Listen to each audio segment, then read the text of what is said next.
What is going on, guys? It is your friendly consumer Wayne Spencer here. I'm sorry I haven't made a video in such a long time. I will try to change that.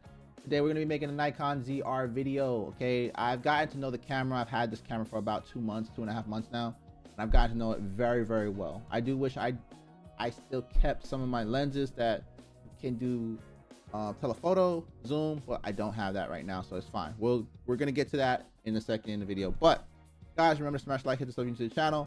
And here's my consumer review on the Nikon ZR. If you're looking to pick one up, this is not a sponsored video. I bought this with my own money. Nikon does not know I'm making this video, and hopefully we can test other cameras and other lenses soon.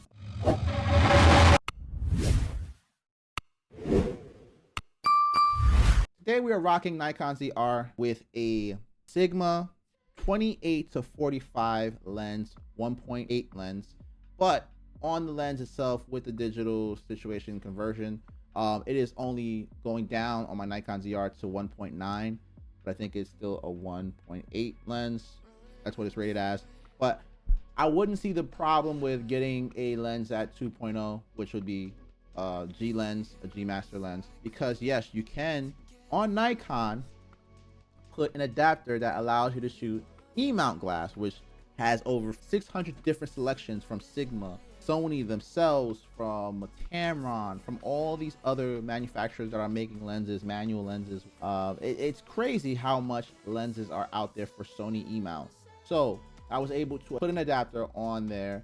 This adapter can also hold my 7200 f4 lens with a teleconverter at two times teleconverter, because I do want to do macro shots very soon. This camera does it all, man. If you are a content creator, I would definitely choose a camera like this for you. And that's just, if you want to end the video here, that's where you end it.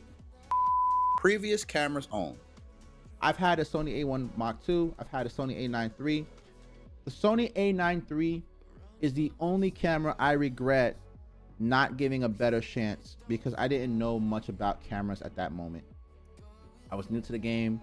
I just bought what I thought was the better option, and nothing can be a 4K 120 no crop camera. Nothing can be a 4K 60 no crop camera, right? Stabilization, dynamic stabilization is crazy. It was really good. It worked. It also had global shutter, which means there's no blackout happening when you actually take a photo. It is happening in real time, and all the lenses being read at the same time at 120 frames per second. You know how fast that is? That's crazy fast. That's the only camera that I was like, you know what, I would buy that again, but it would have to be heavily reduced in price. So I would not buy that 6K, I think it was. I would not buy the A1 Mark II again. And the reason why is because this camera right here. This camera is at $2,000 price point. So let's talk about it. Codecs and lens. The codecs is that you can shoot in. You can even shoot at APS-C mode with this. And paired with this lens, I'm not gonna lie to you, I do wish I had a 70mm range. So like basically 28 to 70. I do wish I still had that lens, because this lens is a lot heavier and that lens was a lot lighter, but I'll make the sacrifice for now, right? We can definitely get that lens later, but $2,800, I can't justify that price right now at this point. And I just went with what was best for me, for something that I can use on a day-to-day. Knowing that I have such great ISO selections, which is 800 and 6400 at video quality, it now opens my mind up to using different type of lenses that don't necessarily have to be 2.8 or 2.0, right? I used to have the 50 to 150, which I think was one of my biggest mistakes of giving up. But then you also have the 70 to 200 that I used to have, f2.8. I don't need those f-stops to be that wide open. Now I can use something that's more closed but pack more of a punch with the macro selection. This 6400 ISO, I have it on 6400 ISO right now. This is how bright it is with a filter, the ND filter. My ND filter right now is at 5, so it's 5 up, which means it can get darker. My room is actually really dark. This is how dark my room is. if I just leave it at the ND filter the way it is right here. This is how dark it would be if I left it at like 100 or something like that. But because that's native ISO being so good, this is how bright it can get. That's how bright it can get without having any sort of noise in the background and still being clear and clarity. So that's why the Nikon ZR for that dual native ISO is so good. Now I know some other people may say, oh, the FX3 is more expensive than this camera, $2,000 more expensive.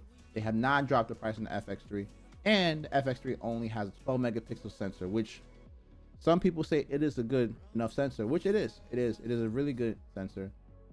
However, I don't think I can justify 12,800 ISO where this is cut in half, but it does an amazing job. I don't think anybody needs to shoot at 12,800 ISO. I'm gonna be real with you. And even with the sensor being at 12 megapixels, it doesn't look as good as a 6K megapixel camera or 6K capable camera, okay, with 6400 ISO. I think this gives you the best bang for your buck, alongside with immediate 32-bit float recording options. There's no camera that has 32-bit float. If anything happens to my DJI audio, my mic audio, this little box, I'm good. Anything happens to any of these, I'm still good because I have the onboard camera. It sounds really good, okay? It's directional. Basically, they're trying to pack as much punch in a camera. The thing I love about this camera the most, and I'm sorry, I'm not trying to be a fanboy or sound like a fanboy, but this is my main switch. The thing I like about this camera the most is the codecs. It took a little bit getting used to understand what I'm shooting at and the importance of the codecs, right?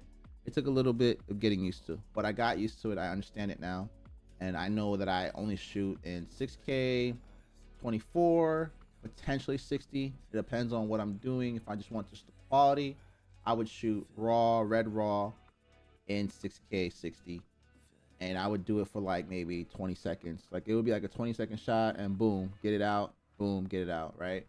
But that file size is going to be humongous. However, I do bump it down to 4K, and I do get about 2 hours on my memory card of 1 terabyte. 2 hours for 4K 24. It's amazing. Now, if I bump it up to 4K 60, I'm getting about half that 1 hour. And those codecs for me are just like bar none amazing. Right now, we're shooting at 6K 59, but because we're recording at a lower bit rate and all that jazz, we're doing it on OBS, that I can still have that 6K quality talking to you guys and still be good with the file size. File size won't be too big. Unexpected quality in photography. Photos. Let's talk about photos. I was taking photos with this camera, and I was shocked at how good the quality of photos came out. I was like, man, this looks like a really good professional photo camera. Like, and it obviously paired with the lens. When you have a good lens and you have a decent camera, you can make anything look really good.